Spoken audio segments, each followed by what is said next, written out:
بسم اللہ الرحمن الرحیم۔ السلام علیکم ناظرین۔ فیصل آباد شہر میں گوشت مہنگا ہونے کی عوامی شکایات کا نوٹس لیتے ہوئے فیصل آباد کی ضلعی انتظامیہ نے اس حوالے سے بھرپور کریک ڈاؤن کا آغاز کر دیا ہے۔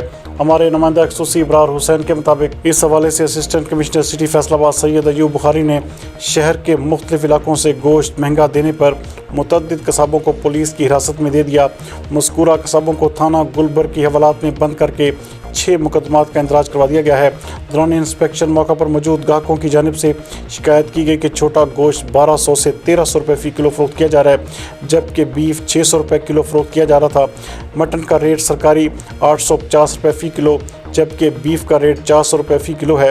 SCCT نے موقع پر موجود گاہکوں کو اضافی پیسے بھی واپس کروائے۔ جبکہ ایک اور کارروائی میں اسسٹنٹ کمشنر سٹی فیصل آباد سید ایوب بخاری نے metro cash and carry super store کے مینیجر اور قصاب کو مٹن 1500 روپے فی کلو فروخت کرنے پر موقع پر سٹور سے گرفتار کروا کر تھانہ نشاط آباد حوالات میں بند کروا دیا ہے۔ مذکوران کے خلاف تھانہ نشاط آباد میں مقدمہ بھی درج کر لیا گیا ہے۔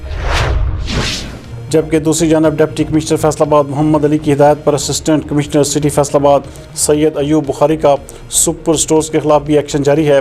SCCT فیصل آباد نے DC محمد علی کی خصوصی ہدایت پر چیزپ سٹور ستیانہ روڈ، ای مارٹ سوساں روڈ اور سلیمی ہوم پلس کوہ نور پر خفیہ طریقے سے خریداری کروائی تو مذکورہ سپر سٹورز گروسری آئٹمز کے علاوہ کاسمیٹکس، کراکری وغیرہ بھی سیل کر رہے تھے، جبکہ سٹورز میں موجود کسٹمرز نے سماجی فاصلہ بھی قائم نہ رکھا تھا۔